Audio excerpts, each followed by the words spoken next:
நானும் மதுரைக்காரன் தாண்டா.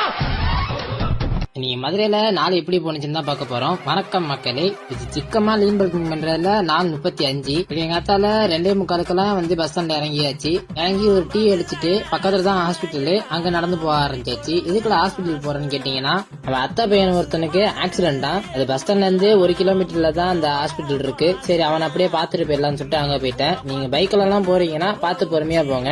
ஒரே செகண்ட்ல உங்க வாழ்க்கையை அப்படியே பரட்டி போட்டுரும். இதே நீங்க ஜிம்முக்கெல்லாம் போயிட்டு இருக்கீங்கன்னா உங்க கரியரே அஃபெக்ட் பண்ண வாய்ப்பு இருக்கு.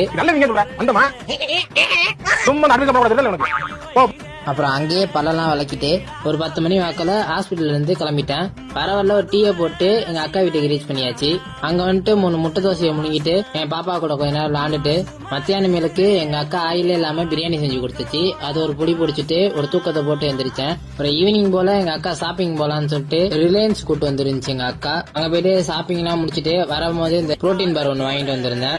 அதை சாப்பிட்டு நைட்டு மீனை சாப்பிட்டு இன்னைக்கு ஒர்க் அவுட் எதுவும் பண்ணலன்னு சொல்லிட்டு மாடியில போயிட்டு கொஞ்ச நேரம் கார்டியா பண்ணிட்டு இருந்தேன். அப்புறம் புல்லப் சின்னப்பெல்லாம் பண்ணிட்டு இருந்தேன். இப்பதான் புரியுது கேலிஸ்டிக்ஸ் பண்றவங்களுக்கு எல்லாம் எப்படி அவ்வளவு டீசென்டான பிசிக் இருக்குன்ட்டு. 30 புல்லப் 30 சின்னப்பு பண்ணதுக்கே உடம்பு நல்லா விறுவிறுன்னு ஆரம்பிச்சிருச்சு. அதோட கீழே வந்துட்டு பால்ல பிரெட் நினைச்சு சாப்பிட்டு ரூமுக்கு நடந்து போயிட்டு இருக்கும் போது ஏதோ மினுக்கு லைட் எறிகிற மாதிரி இருந்துச்சு. நல்லா உத்து பார்த்தா மின்மினி பூச்சி. அது ஆச்சரியமா 10 நிமிஷம் அங்கேயே உட்காந்து அதை பார்த்துட்டு நீ நானும் முடிச்சுக்கிட்டேன். இந்த சீரீஸ் முடியறதுக்குள்ள எப்படியாச்சும் 2000 ஃபாலோவர்ஸ் ரீச் பண்ணிடணும்னு சொல்லிட்டு ஒரு ஆசையில இருக்கேன். என் கனவை நனவாக்குறதுக்கு ஒரு ஃபாலோ பண்ணி வச்சுக்கோங்க. அடுத்த வீடியோல சந்திப்போம்.